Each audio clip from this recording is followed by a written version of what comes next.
자, 우리 한번 여행을 같이 한번 좀 떠나볼까요? 네. 이랑 항공에 탑승하신 것을 환영합니다. 네. 앞으로 여러분은 약 30초 동안 에덴 동산을 향해서 날아가게 될 겁니다. 굉장히 짧죠? 네. 여러분이 하나님이 만드신 이 아름다운 세상을 한번 잘 관광할 수 있기를 바랍니다. 네, 눈을 크게 뜨시고 마음을 집중해서 이 아름다운 세상으로 한번 같이 가보겠습니다. 자, 짧게 이제 여행했지만 벌써 도착했어요. 네. 에덴 동산에 잘 오셨습니다. 네. 여러분, 이제 오늘은 우리가 창세기 2장의 가이드를 받아서 이 에덴 동산을 한번 관광 투어를 이제 한번 해보도록 하겠습니다. 여러분, 유명한 관광지에 가면 그곳은 꼭 가보라고 하는 유명 명소들이 있잖아요. 그러면 에덴 동산에 여러분이 관광을 갔다면 그것은 꼭 가보라고 하는 유명 명소가 어디일까요? 네, 선악과. 네. 여러분, 에덴 동산에 선악과도 굉장히 유명하지만 이제 우리가 그 유명한 명소밖에 모르고 대부분 관광을 가잖아요. 그러면 이제 가이드가 뭐라고 하죠? 고객들에게?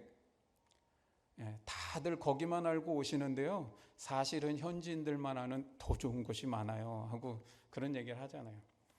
여러분, 에덴 동산도 우리가 항상 에덴 동산 그러면 선악과를 떠올리고 거기가 마치 관광의 제일 유명한 명소처럼 생각하지만 성경이 우리에게 보여주시는 것은 선악과보다 그 외에 더 좋은 것들을 많이 보여주시고 있다는 거죠.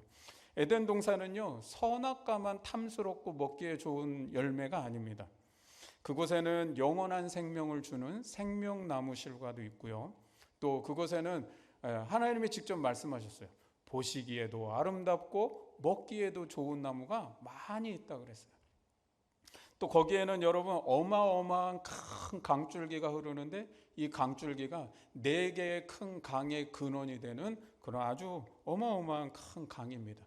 또 여기에는요, 희귀한 동물들이 굉장히 많습니다. 하나님이 흙으로 짐승들을 지으시며 아담에게 이름을 지어주라 그랬어요.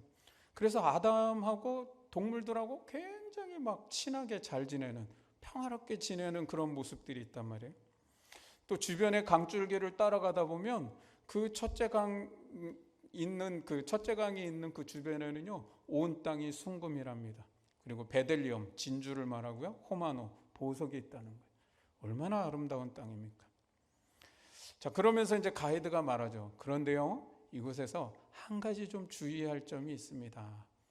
가이드들이 꼭 그러잖아요. 여행 가면 거기는 현지인들도 잘 안 가는 데니까 위험합니다. 꼭 가지 마세요. 그런데 꼭 가는 분들이 있죠. 거기 찾아가기 힘들 텐데 어떻게 거기까지 가셨어요? 라고 얘기 들을 때도 있잖아요.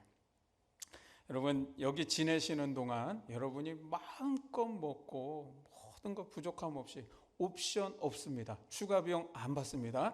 마음대로 드십시오 라고 하면서 단지 이 동산 중앙에 선악을 알게 하는 나무가 있는데 그 열매는 절대로 먹어서는 안 됩니다. 여러분이 사실은 그 나무 찾아가기도 힘들 겁니다. 이 에덴 동산은요, 여러분 집 앞에 있는 동산이 아닙니다. 여기는 마치 브라질의 아마존강 같은 그 아마존강을 품고 있는 땅과 같은 그렇게 넓은 공원입니다. 그런데 그곳 중앙에 있는 나무 한 그루 찾으라고 한다면 여러분 찾으실 수 있겠습니까? 사실은 찾기도 어려운데 혹시라도 여러분이 다니다가 그 나무를 발견하게 된다면 절대로 먹어서는 안 됩니다. 먹는 날에는 여러분이 죽을 수 있습니다. 그러니 여러분 그 한 가지만 잘 지켜주시면 이 에덴 동산의 여행이 여러분에게 굉장히 즐겁고 행복한 여행이 되실 겁니다. 자, 그러면 이제 여행을 시작하도록 하겠습니다. 네. 지난 고객들은 환호와 박수가 쏟아졌는데 이번 고객들은 참 재미가 없습니다. 네. 가끔은 늦었어요. 네. 자, 여러분 이제 여러분을 모시고 투어버스에 다 이제 탑승해 올라탔습니다. 그러면 이제 가이드가 그 탑승한 버스에서 물어봅니다. 아유, 선생님은 이번 여행 어떻게 오시게 되셨습니까? 그리고 이번 여행에 기대하시는 게 뭡니까? 어떤 여행이 되셨으면 좋겠어요? 라고 묻죠. 그러면 어떤 분들은 아이고, 그동안 너무 힘들었어요. 그냥 여기서 잘 먹고 저는 푹 쉬다 가려고요. 또 어떤 분들은 에덴 동산이 그렇게 아름답다고 하는데 한번 좀 대자연을 만끽하려고 왔습니다. 어떤 사람들은 저희 신혼여행으로 왔어요 라고 할 수도 있겠죠. 여러분, 저마다 그 여행에 대한 목적이 다 다를 수 있습니다. 그런데 오늘 이 에덴 동산의 여행의 목적, 여러분이 각자 스스로 이 여행의 목적을 잘 발견하고 깨달아야 합니다.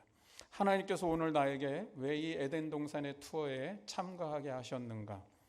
하나님이 오늘 나에게 이 에덴 동산을 통해서 주시는 의미는 무엇일까? 우리 각자에게 말씀하시는 하나님의 음성을 여러분이 잘 들을 수 있기를 주님의 이름으로 축원합니다. 8절 말씀에 보면 여호와 하나님이 동방의 에덴에 동산을 창설하시고 그 지으신 사람을 거기 두시니라. 하나님께서요, 에덴 동산을 만드셨습니다. 이 동산이라고 번역된 단어는 히브리어로는 정원이라고 하는 뜻을 갖고 있습니다. 근데 이 정원, 가든이라고 하는 이 정원은 그냥 정원이 아니라 이 울타리가 있는 정원인데 그 울타리가 아주 굉장히 거대한 정원을 말합니다. 그러니까 그냥 뭐 집 앞에 있는 작은 울타리 쳐놓고 하는 그 정원이 아니라 굉장히 거대한 정원을 말하는 거예요. 70인역 헬라어 성경에는 이 정원, 이 동산이라고 하는 것을 파라다이스라고 그렇게 번역을 해놨습니다. 그러니까 인간이 가장 아름답고 가장 행복하다고 여기는 이상향의 장소, 그 파라다이스를 에덴 동산으로 번역하고 있다는 겁니다. 아람어로는 왕의 정원이라고 그렇게 뜻을 갖고 있습니다. 그러니까 이 에덴 동산은 우리가 생각하는 그냥 동네의 작은 그런 공원 정도가 아니라는 겁니다. 한나절 돌아보면 다 돌아볼 수 있는 정원이 아니라는 것이죠. 여러분, 거기에 각종 나무들이 다 심겨져 있고 온갖 희귀한 동물들이 거기에 다 모여 살고 거기에 하나님이 창조하신 사람들이 함께 살도록 하려고 만든 정원이에요. 얼마나 그 정원의 규모가 크겠습니까? 하나님이 창조한 그 인간들이 살아가기에 가장 좋은 환경을 만드시려고 하나님이 심혈을 기울여서 만든 특별한 정원이라는 것이죠. 거기에는 아무거나 갖다 심지 않았습니다. 9절 말씀에 보면 보기에 아름다운 것들, 먹기에 좋은 나무들을 골라서 갖다 심어 놨다는 것이죠.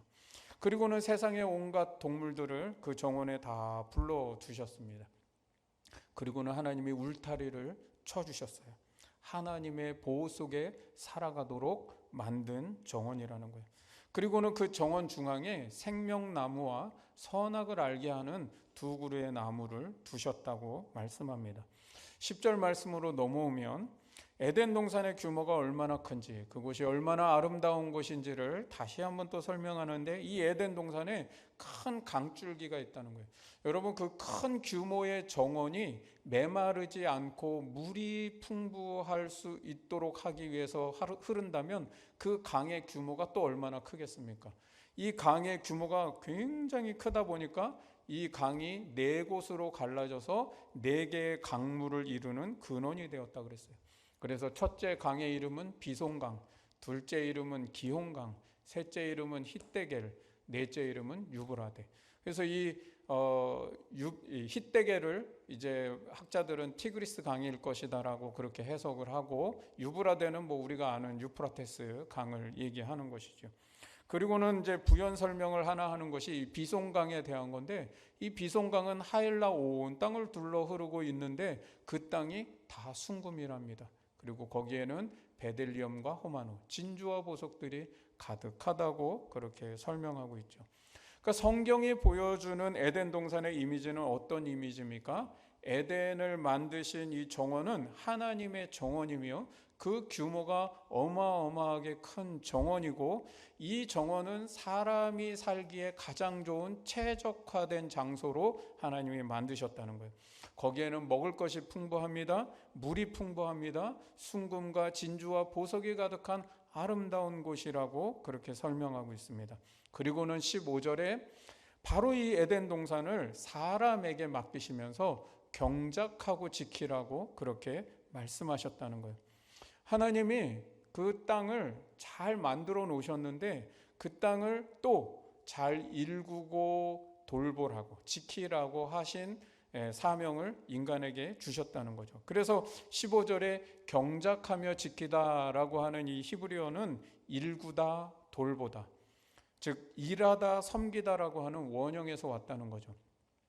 우리가 자칫 이제 그 오해하는 것 중에 하나가 에덴 동산 그러면 그곳에서는 그냥 사람들이 일도 안 하고 날마다 즐겁게 뛰놀며 뭐 그냥 과일 하나 따먹고 뭐 룰루랄라 노는 줄 알고 있는데 그렇지 않다는 거죠. 에덴 동산에 일이 있습니다. 노동을 주셨습니다. 동산을 잘 일구고 돌보라는 사명을 주셨다는 거죠. 그렇지만 이 에덴 동산의 일이 지금 우리의 어떤 일, 노동의 개념처럼 하기 싫은데 억지로 해야 되는 일이 아니었다는 거죠. 하나님을 즐거이 섬기고 기쁘게 일하고 인간이 열심히 땅을 일구면 땅이 그 보답으로 좋은 열매들을 내어주었다는 것이죠. 그래서 인간이 타락하기 전에는 자연과 생명을 연대하고 인간이 자연에게 준 만큼 자연은 인간에게 또 좋은 것을 주는 평화의 관계였다는 거예요. 그런데 죄로 말미암아서 땅이 저주를 받았다 그랬어요.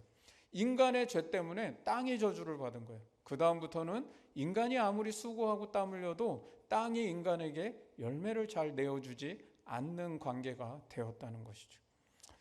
노동은 하나님이 부여하신 신성한 것입니다. 그런데 타락하니까 어떻게 해요? 이 노동이 신성한 것이 아니라 먹고 살기 위해서 하는 수단이 되어버린 것이죠.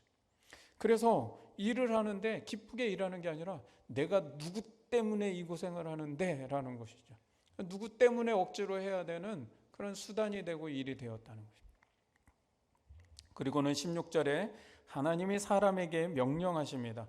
여호와 하나님이 그 사람에게 명하여 이르시되 동산 각종 나무의 열매는 내가 임의로 먹되, 즉 이 모든 나무의 열매는 다 마음대로 먹으라는 거예요. 하나님이 자유를 주셨다는 것이죠. 그런데 17절 말씀에 금하신 것이 한 가지 있습니다. 선악을 알게 하는 나무의 열매는 먹지 말아라. 먹는 날에는 반드시 죽으리라. 여러분, 여기 먹으면 반드시 죽는다는 의미는 무엇을 의미할까요? 먹으면 생물학적인 죽음을 맞을 것이다 라고 하는 의미가 아니라는 겁니다. 여기 먹으면 죽는다는 것은 육체의 죽음을 말하는 게 아니에요. 여러분, 인간이 원래는 영원히 살 수 있는 존재인데 선악과를 먹음으로 말미암아 영원히 살지 못하게 되었다, 이렇게 안다면 성경이 가르치고 있는 사실이 아닙니다. 인간은요, 피조물입니다. 피조물은 처음부터 유한한 존재입니다. 그러니까 인간은 에덴 동산에 창조되었을 당시부터 유한한 존재로 창조되었어요. 그러나 하나님이 이 인간과 더불어 함께 교제하고 영원히 즐거워하며 살기 위해서 생명나무 실과를 두신 것이죠. 그래서 그 생명나무의 실과를 먹고 영생을 누리게 해주시는 거예요. 여러분, 이 생명나무의 실과를 이제 먹지 못하면 사람이 죽는 것이지, 그러니까 원래 죽게 되어 있는 것이지 죄지어서 죽는 게 아니라는 거예요. 여러분, 그러면 먹으면 반드시 죽는다라고 하는 이 말씀의 의미가 뭐겠습니까? 하나님과의 단절을 의미하는 것이죠. 그리고 하나님이 보호의 공간 안에 두셨는데 이제 거기로부터 쫓겨난다라고 하는 것을 의미한다는 겁니다. 창세기 3장 22절을 같이 한번 읽겠습니다. 자, 시작.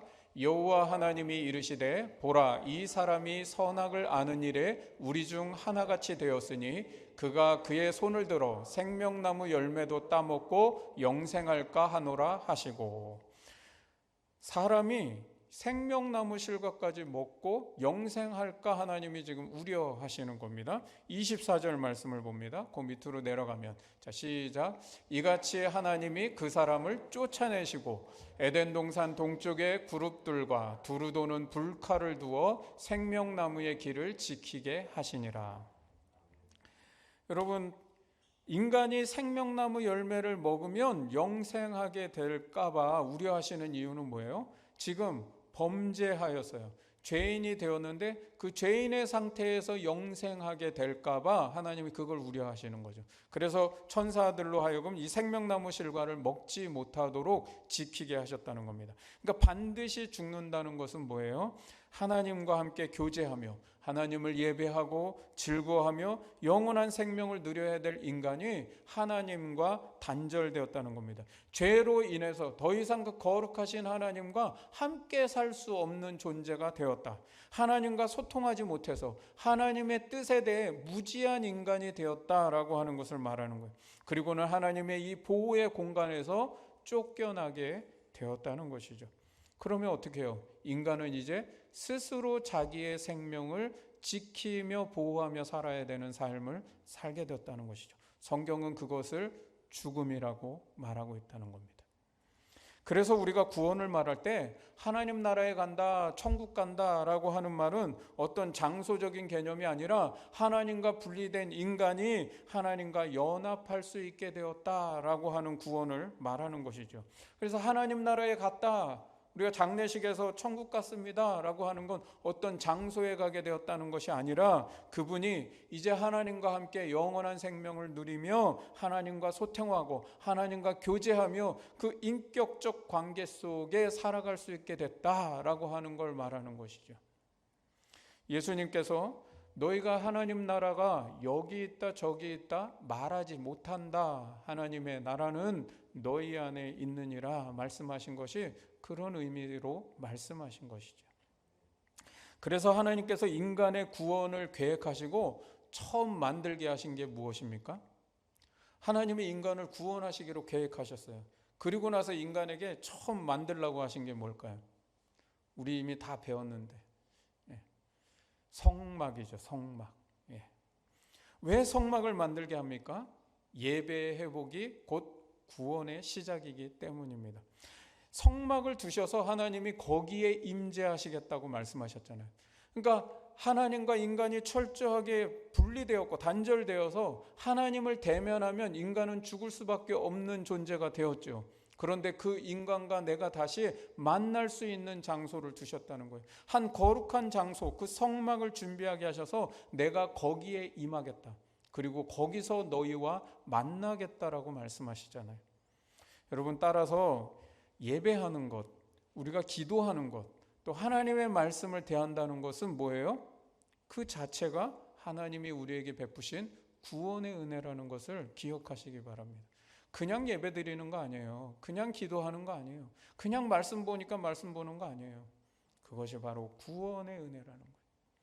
자, 그러면 이제 우리 처음에 하나님께서 오늘 왜 에덴 동산을 초청하셔서 우리를 투하게 하셨는가? 우리 각자가 그걸 찾아야 된다 그랬죠. 많은 신자들이 에덴 동산 그러면 항상 머릿속에 선악과, 아담과 하와가 선악과 열매 따먹은 것, 이것만 계속 머릿속에 떠올린다는 것이죠. 그래서 내가 먹는 날에는 반드시 죽으리라. 에덴 동산에 붙어있는 노티스, 그 경고 문구만을 늘 머릿속에 떠올리고 마음에 담는다는 것이죠. 그러다 보면 신앙생활을 늘 해야 될 것과 하지 말아야 될 것, 이 두 가지를 늘 구분하면서 열심히 믿는 분들이 많이 있다는 거예요. 신앙생활이 늘 뭔가 해야 된다고 하는 그 무거운 짐처럼 거기에 얽매여서 그렇게 신앙생활을 하는 분이 많다는 것이죠. 교회 다니면 늘 말씀 봐라, 기도해라, 봉사해라 하라는 것이 너무 많아서 교회 가면 피곤해요, 그렇게 생각하는 분들도 있어요. 그래서 그거 못하고 내가 그냥 좀 요리 피하고 조리 피하면 다니면 마치 무슨 죄를 진 죄인처럼 그렇게 신앙생활 하는 분들도 있다는 거예요. 그런 분들은요, 또 목사님하고 대화하면 미리 선수도 잘 치세요. 본인이 딱 벌써 그게 마음에 찔려가지고 제가 열심히 잘 못했는데요, 다음부터 열심히 할 겁니다. 뭐 주일에 잘 못 나온 분들은 마침 다음 주에 가려고 그랬는데요 하고 전화하면 막 선수를 쳐요. 봉사해야 되는데 열심히 못해서 죄송합니다. 누가 뭐 봉사 못했다고 뭐라 그랬나요? 근데 본인들이 막 그렇게 하는 분들이 있죠. 왜 그럽니까? 에덴 동산에 가셔서 선악과만 보고 오면 그러는 거예요. 여러분, 하나님께서 에덴 동산에서 우리에게 보게 하시려는 것은 선악과만 보게 하려는 게 아니에요. 어쩌면 하나님은 선악과는 좀 관심 갖지 말고 살았으면 하는 마음이실지도 모르겠어요. 왜냐하면 여러분, 성경이 기록하고 있는 순서를 보십시오. 에덴 동산을 말씀하실 때 모든 좋은 것, 아름다운 것, 풍요로운 것, 이 모든 것들을 다 설명하고 나서 맨 마지막에 그런데 한 가지 요것만 좀 주의해 줄래? 라고 맨 마지막에 주의할 노티스를 맨 마지막에 말씀하시잖아요. 16절에 모든 열매를 마음대로 먹으라는 이 말씀은 다 온데간데 없고 17절에 먹으면 죽는다는 얘기만 기억한다는 것이죠. 여러분, 16절에 모든 열매를 마음대로 먹어라, 이 에덴 동산이 자유의 동산임을 말씀하고 있는 겁니다. 그런데 17절만 보고 이 에덴 동산은 참 제한이 많네, 하나님 왜 날 이렇게 맨날 규제하고 뭐 해라 마라가 너무 많은지 힘들어한다는 거죠. 선악과는 에덴 동산이라는 거대한 동산의 중앙에 있는 한 그루의 나무입니다. 여러분, 인간이 그 큰 동산에서 선악과를 찾는다는 거 쉽지 않은 일입니다. 그런데도 그것을 굳이 먹지 않아도 되는데 열심히 찾아가서 따먹는 이유는 무엇일까요? 먹으면 죽는다라고 분명하게 경고를 하고 있는데 그 열매에 관심 갖고 찾아가는 이유는 무엇 때문입니까? 여러분, 인간의 마음에 유혹이 있기 때문이죠. 마음껏 먹어도 되지만 종자씨는 먹으면 안 되잖아요. 그런데 먹을 것이 없어서가 아니라 주변에 온 지천에 먹기도 좋고 보기에도 아름다운 많은 열매들이 있고 그것이 절대로 부족하지 않은 풍요로운 땅에서 왜 먹지 말라고 하는 종자씨까지 손을 대는가요? 그것은 욕심인 것이죠. 왜 우리의 마음대로 먹게 한 99보다 그 금하신 한 가지를 집중합니까? 왜 99의 하나님의 은혜를 눈에 바라보지 못하고 왜 그 한 가지에 집착해서 감사와 불평을 하며 살아갑니까? 감사를 잃고 불평하며 살아갑니까? 이제까지 살아오면서 가족들 건강하고 그래도 평온하게 많은 날들을 살아왔잖아요. 그런데 그 많은 은혜의 날들 속에서 그냥 그 며칠 문제와 위기 속에 조금 힘들고 염려되고 근심되면 그거 하나 때문에 믿음이 흔들리는 이유는 무엇일까요? 99의 자유를 보지 못하고 그 한 가지 제한하신 것을 본다면 불행할 수밖에 없다는 것이죠. 사탄이 하는 일은 무엇입니까? 인간의 마음을 유혹하는 일입니다. 모든 것이 풍성하고 복되고 아름답고 생명으로 충만한 곳에서 눈을 돌려서 먹지 말라고 한 그 한 가지에 자꾸 집착하게 만드는 것이 사탄의 일이지요. 충분히 잘 살 수 있는데 남과 비교해서 상대적인 박탈감을 갖게 되고 그래서 더 가진 사람, 더 누리는 사람을 보면 불행하게 살아갈 수밖에 없다는 거예요. 여러분, 사실은 그것 없어도 얼마든지 풍성하고요, 그것 없어도 얼마든지 행복하게 살 수 있는데 사탄이 자꾸 그 제한하신 그 한 가지에 못마땅한 마음을 갖게 하면 그러면 하나님이 제한하신 그 한 가지에 자꾸 마음이 집착되는 거예요. 그러면 마침내 그 제한을 깨뜨리고 그것을 벗어나 버린다는 것이죠. 모든 것을 허락하신 자유를 누리지 못하고 그 한 가지 금하신 것, 왜 그것까지 주시지 않는가, 이것에 집착하면서 거기에 온 신경이 다 몰두한다는 겁니다. 그렇다면 하나님께서 이 모든 열매를 마음대로 다 먹게 하시면서 왜 이 한 가지만은 제한을 두셨을까요? 그냥 이것도 좀 마음대로 다 먹게 해주시는 완전한 자유를 누리게 하면 좋지 않을까요? 두 절친이 있었습니다. 생명을 줘도 아깝지 않은 아주 친한 그런 친구였습니다. 두 사람이 너무도 친하다 보니까 하루는 이 한 사람이, 그 한 아버지가 자기 친구에게 이 친구가 너무나 가난하게 살고 힘들게 살다 보니까 이 땅을 좀 친구에게 줘서 거기서 농사를 지어서 좀 먹고 살도록 해주고 싶다 하는 마음에 그 땅을 친구에게 줍니다. 그리고 여보게, 이 땅을 좀 당신이 여기서 농사를 져가지고 가족들하고 같이 잘 먹고 행복하게 좀 살았으면 좋겠네. 그런데 좀 한 가지 부탁이 있네. 이 땅을 완전히 주는 게 아니라 우리 아들이 좀 성인이 돼서 이제 이 땅을 좀 관리할 나이가 되면 우리 아들에게 좀 이 땅을 돌려주게나. 그동안 당신이 이 땅에서 농사지어서 이렇게 잘 좀 살 수 있도록 그렇게 마련을 하게나라고 했죠. 그러면 어떨까요? 여러분, 진짜 이런 일들이 우리 가운데 일어나면 어떻겠어요? 예, 등기 이전부터 해야죠라고 당장에 생각할지 모르겠어요. 근데 여러분, 너무 친한 친구다 보니까 뭐 그런 거 잘 생각 안 하고, 아 그래 참 먹고 살아 이렇게 줬죠. 첫 해가 됐습니다. 아유, 친구가 준 땅에서 이렇게 풍성하게 수확을 해가지고 잘 먹고 잘 살게 되니까 너무나 감사한 거예요. 그 친구에게 그 감사한 마음이 그냥 잊을 수가 없는 거죠. 둘째 해가 되었습니다. 조금 감사가 덜해지더라고요. 셋째 해가 되었습니다. 이제는 뭐 이 땅이 내 땅인가 네 땅인가 가물가물해지기 시작합니다. 그렇게 4년, 5년, 10년이 되면 어떤 마음이 들까요? 돌려주기 싫은 마음이 드는 것이죠. 이 땅을 어떻게 하면 완벽하게 내 땅이 되게 할까를 고민하기 시작한다는 거예요. 그러면 여러분, 이 아버지가 어떻게 해야 지혜로울까요? 여보게, 내게 좀 넓고 기름진 좋은 땅이 하나 있는데 당신이 지금 좀 가난하고 힘들게 사니 이 땅을 좀 가져다가 농사 지어서 가족들에게 행복하게 또 잘 먹고 잘 좀 살 수 있기를 바라네 하고 땅을 주는데, 그런데 여보게 좀 한 가지 부탁이 있네. 이 땅이 내 땅이라는 것을 좀 하나 그것을 좀 해두기 위해서 당신이 그 매년 수확을 하면 그 수확 중에 쌀 한 가니만 우리 아들에게 좀 매년 보내줬으면 좋겠네라고 하는 것이죠. 그 쌀 한 가마니 사실 그 많은 그 큰 땅에서 수확한 많은 열매들 중에 극히 작은 하나일 겁니다. 그렇지만 그 쌀 한 가마니를 매일 아들에게 보내며 이 땅이 내 땅이 아니라 내 친구의 땅임을 늘 기억하게 되고 그 고마운 마음, 감사의 마음을 잃어버리지 않을 수 있다는 것이죠. 여러분, 하나님께서 선악과에 제한을 두신 이유는 에덴 동산이 주인이 하나님이심을 기억하는 장치입니다. 주인은 하나님이시고 우리에게는 경작하고 지키게 맡기신 땅이라는 겁니다. 에덴 동산은요, 자유의 땅입니다. 자유의 동산. 자유는 하나님 나라에서 굉장히 중요한 핵심입니다.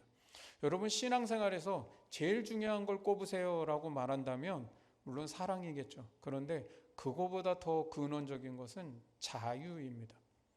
여러분, 자유에 대해서 별로 이렇게 느낌이 없을 수 있는데 이 자유가 우리 신앙생활과 하나님과 인간의 관계 속에 굉장히 중요한 핵심입니다. 자유가 없는 예배 있습니까? 자유가 없는 순종, 자유가 없는 사랑 절대로 있을 수가 없습니다. 여러분, 진정한 예배, 진정한 사랑, 진정한 순종은 자유를 주셨을 때, 자유가 있을 때 가능한 겁니다.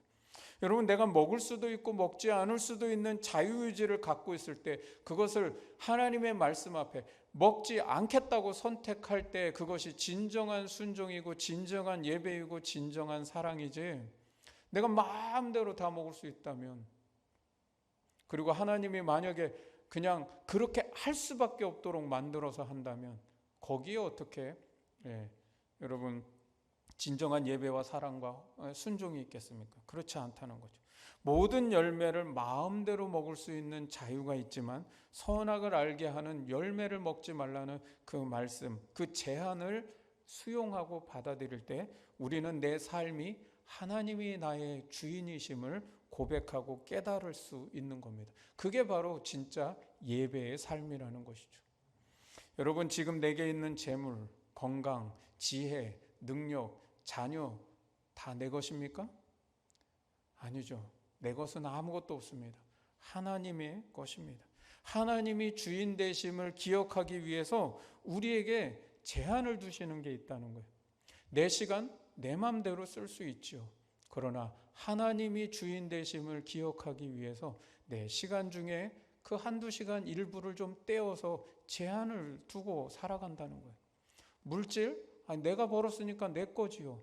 내 마음대로 쓸 수 있지요. 그러나 이 재물이 하나님이 주신 은혜임을 고백하고 하나님이 주인 되심을 고백하며 그 재물에 그 일부를, 아주 작은 일부이지만 그것을 떼어 제한을 둘 때 하나님이 내 삶의 주인 되심을 고백할 수 있다는 거예요. 건강도 마찬가지입니다. 지혜도 마찬가지입니다. 능력도 마찬가지입니다. 여러분, 요셉의 삶을 보십시오. 요셉이 보디발의 집에서 가정 총무가 되었습니다. 보디발 장군이 자기 집에 있는 모든 것을 다 너에게 위탁한다 그랬어요. 그러나 너에게 금하는 한 가지가 있으니 그것은 곧 보디발의 아내였습니다. 여러분, 만약에 그 금한 아내까지 범한다면 어떻게 해요? 요셉이 그 집의 주인 되어버리는 것이죠. 창세기 39장 8절과 9절을 같이 한번 보겠습니다. 8절과 9절 같이 읽어볼까요? 시작. 요셉이 거절하며 자기 주인의 아내에게 이르되 내 주인이 집안의 모든 소유를 간섭하지 아니하고 다 내 손에 위탁하였으니 이 집에는 나보다 큰 이가 없으며 주인이 아무것도 내게 금하지 아니하였어도 금한 것은 당신뿐이니 당신은 그의 아내임이라. 그런즉 내가 어찌 이 큰 악을 행하여 하나님께 죄를 지으리이까. 요셉은 보디발에게 충성한 게 아니라 하나님이 내 삶의 주인이심을 고백하며 하나님께 충성한 사람입니다. 보디발이 무서워서 그러는 것이 아니라 하나님에 대한 신뢰와 하나님과의 관계가 중요하기 때문에 요셉은 자기의 삶에 보디발의 아내라고 하는 선악과의 제한을 두고 살아가며 그 제한을 지켜냈다는 거예요. 바로 그 믿음을 보셨기 때문에 하나님은 요셉과 늘 함께 하셨고 요셉의 범사가 형통하였더라라고 그렇게 성경은 말씀하고 있죠. 여러분, 우리도 살아가면서 선악과의 제한을 두고 살아가야 합니다. 하나님을 인정하며 살도록, 하나님이 내 삶의 주인이심을 기억하며 살도록 하나님께서 내 삶에 선악과의 제한을 두신 것들이 있다는 거예요. 우리 각자에게 다 있을 수 있어요. 여러분, 우리에게 있는 모든 것 다 내 맘대로 할 수 있습니다. 그러나 그 자유를 다 누리려고 하는 것이 아니라 하나님이 내 삶의 주인 되심을 기억하며 살기 위해서 제한을 두며 살아간다는 것이죠. 하나님이 내게 두신 그 선악과가 있을 때 그 제한을 좀 순종하며 살아야 한다는 거예요. 에덴 동산에 살면은요, 마음의 유혹이 올 수 있습니다. 왜 유혹이 오냐면 먹을 것 풍성하죠. 내 맘대로 다 먹을 수 있죠. 또 짐승들 내가 이름 지으면서 다 내 말도 잘 듣고요. 평화의 관계로 막 살아갑니다. 에덴 동산 경작하고 지키다 보니까 이게 다 내 땅 같고 다 내가 수고해서 내가 다 수확해가지고 얻은 열매이니까 여러분, 자칫 잘못하면 내가 하나님 같고 내가 이 땅의 주인처럼 착각할 수 있다는 것이죠. 우리도 지금 우리의 삶을 한번 보세요. 여러분 마음대로 할 수 없는 거 있나요? 아니요. 다 여러분 마음대로 하잖아요. 시간도 여러분 마음대로, 물질도 다 여러분 마음대로, 건강, 지혜, 능력, 자녀 다 여러분 지금 마음대로 하잖아요. 그런데 여러분, 그러다 보면 내 인생 내 것처럼 착각하며 살아갈 수 있다는 거예요. 우리의 삶에는 그런 유혹이 다가온다는 것이죠. 여러분, 내가 내 돈 보니까 내 거라고 착각하고 내 생명, 내 건강, 내 자녀 다 내 것처럼 착각하고 살 수 있다는 겁니다. 이 세상은요, 에덴 동산과 같아서 하나님이 우리에게 모든 것을 허락하셨으나 선악과에 제한을 두신 것들이 있습니다. 어쩌면 그것이 우리 각자에게 다 다른 모양으로 다가갈 수 있겠죠. 그러면 나에게 두신 선악과의 제한이 무엇인가를 여러분이 깨달을 수 있어야 합니다. 그리고 우리에게 두신 그 선악과의 제한을 하나님 앞에 순종하며 살아감으로 하나님이 내 삶의 주인이심을 고백할 수 있어야 된다는 거예요. 그래야 내 마음에 유혹에 걸려 넘어지지 않고 여러분이 죄를 이기며 살아갈 수 있다는 것이죠. 생각을 해보십시오. 자녀들은 부모라고 하는 울타리 속에서 선악과의 제한을 받게 하신 거예요. 자녀는 부모만큼의 제한을 받아서 그 제한 안에 있어야 그 자녀가 복된 자녀로 살 수 있는 거예요. 내 인생 내 건데 부모라고 왜 간섭합니까? 라고 하기 시작하면 그 인생은요, 절대로 복될 수가 없어요. 부부에게는 아내라고 하는 선악과를 두셔서 아내만큼의 제한을 받게 하시는 겁니다. 또 아내는 남편이라고 하는 선악과를 둬서 남편만큼의 제한을 받게 하셨습니다. 남편이 아내의 제한을 받지 않고 그냥 마음대로 살고, 아내가 남편의 제한을 받지 않고 그냥 마음대로 산다면 그 가정이 건강하겠습니까? 아니요. 부부는 서로에게 하나님이 우리 가정의 주인이심을 알 수 있도록, 기억하며 살아가도록 서로가 서로에게 제한을 두며 살아갈 수 있어야 한다는 거예요. 그 제한을 서로 존중하면서 살아가야 한다는 것이죠. 오늘 또 돌아가셔가지고 그봐, 당신 내 말 잘 들어야 된다고 내 제한을 따르라고 막 이렇게 강요하시지 마시고요. 그리고 학생도 학교에 가면 학교의 제한을 받아야죠. 그리고 선생님이 계시니까 선생님만큼의 제한을 받고 살아야 그 학생이 진짜 학생다울 수 있는 것이죠. 여러분, 요즘 공교육의 문제가 뭐예요? 애들이 학교의 제한을 이제 안 받아요. 선생님의 제한을 안 받습니다. 전화로 신고하고 하는데 어떻게 해요 이제. 여러분, 이 포스트 모던 사회가 탈권위 사회가 되었다는 이것이 어쩌면 선악과의 제한을 받지 않고 살아가는 세상이 되었다는 걸 의미하는 것일 수도 있습니다. 여러분, 이 세상은 하나님이 우리에게 제한을 두시는 만큼 그 제한을 인정하며 살아가야 하는 세상이라는 것을 여러분이 잘 기억하시길 바랍니다. 완전한 자유를 얻겠다고 그 하나마저 먹는다면 하나님이 주인된 삶을 살 수 없습니다. 하나님의 보호의 울타리에서 쫓겨나게 돼요. 여러분, 그러면 내 삶을 내가 스스로 보호하면서 살아야 되는 세상이 된다는 것이죠. 저주와 멸망은 죽어서 가는 지옥이 아닙니다. 우리가 하나님의 보호의 공간으로부터 쫓겨나고 내가 내 스스로 내 삶을 지켜내며 살아야 되는 것이, 그게 오히려 저주와 멸망이죠. 여러분, 내 마음대로 사는 것이 행복을 보장하지 않습니다. 선악과의 제한을 두고 살아가십시오. 내 삶에 하나님의 제한을 두고 하나님이 주인 되심을 잊지 않게 살아가십시오. 내 시간을 하나님의 영역으로 조금 떼어내서 사십시오. 내 재물 하나님의 영역으로 조금 떼어서 제한을 두고 살아가십시오. 내 건강 하나님의 영역으로 조금 떼어서 그렇게 제한을 두고 살아가십시오. 여러분, 우리 일상 살아가면서 건강하게 살아갈 때 의사들이 다 얘기하는 게 뭐예요? 이거는 먹지 마세요 하고 제한을 두잖아요. 여러분, 그것을 따라야 건강하게 사는 것이지, 그 제한을 넘어서서 당신이 왜 내 인생에 간섭을 하냐고 한다면 여러분, 건강할 수 없어요. 내 삶이 내 마음대로 살 수 있는 자유의 삶이지만 하나님의 주인 되심을 잊지 않게 살아가도록 선악과의 제한을 두고 살아갈 수 있기를 주님의 이름으로 축원합니다. 우리 같이